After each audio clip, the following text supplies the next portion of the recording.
March ni somni panga sang ni somni pathum inrin ni lo tura hian Islungdar branch KTP le chuan outdoor sports and bot saidona hemi huna hian member zongzong te lo del turin kan som chewa tin junior KTP te champion ngai turin duhsakna ka hlan cheu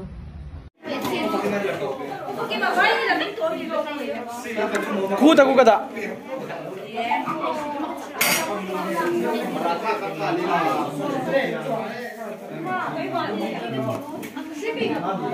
March ni somni panga Indrinia sport Leh.Vur itu junior KTP te kan hnatlang ani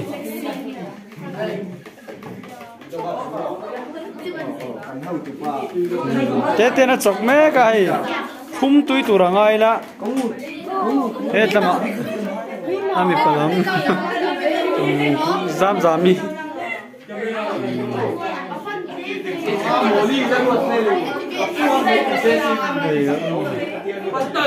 ribon tu tharan dip ne kani training an lo chep thamek boka junior KTP hnatlang Leh.Vur siam kan hnatlang me kani hnatlang hi kan thania training an lo chara a training khu da kon ribon an siam boka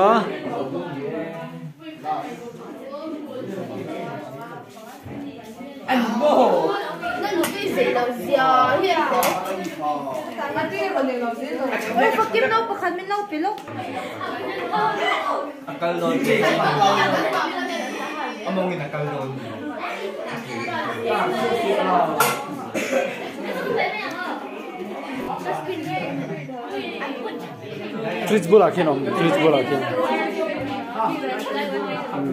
Ribon siam tute. Dei uluk kopa. An zakta jela mase. Junior KTP hnatlang kan than hemania hi.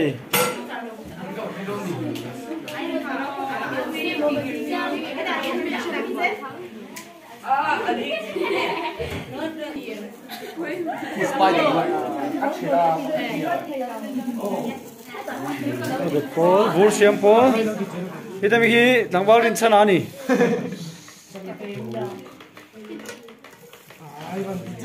Om tu tuang ah.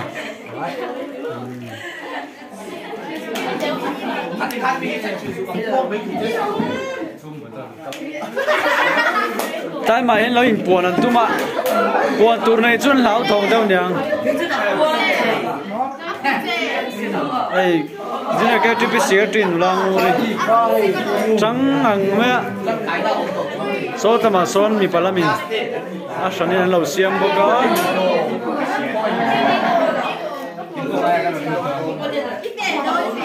Ribon siam me win tui ber mai. Training ti tur om to silo man roi na dai lo lo thira sira tangin. Ai ti tur se lo ding ringot te podom. Leh.Vur tura bua sai me ka in tempuar do ni te hi ki de kinal pa pu ya ai dai khop mai junior KTP chu akil lama so ma te ho te rem rema ni som ni panga March sang ni som ni pathuma outdoor sport Leh.Vur branch KTP kan nei dona ini junior KTP kan nia sport na turata na kan man ruwa ribon te Leh.Vur te ni asachon Leh.Vur te tangkai don khop maya chung te chu kan siam ve me kani zala hnatlang tu ka mi som thum chuang hnatlang kan thok chu kani junior KTP hi KTP meeting ala in hangol chia sino inter department atanga senior department chin hi anom deu tlang puini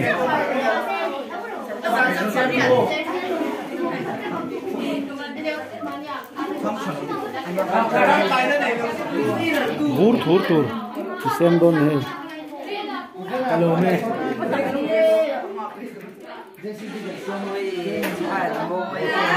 Cái này hết cả game xong lâu kìa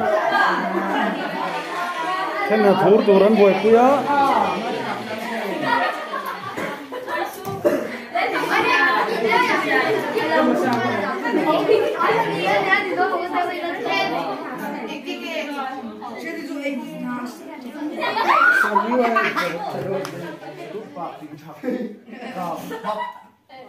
muang le puya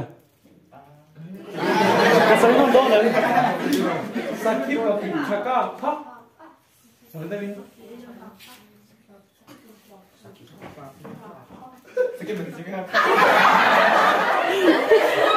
apa tete à soi nong kerang ayam soi nong kerang ayam terus le sakit bagi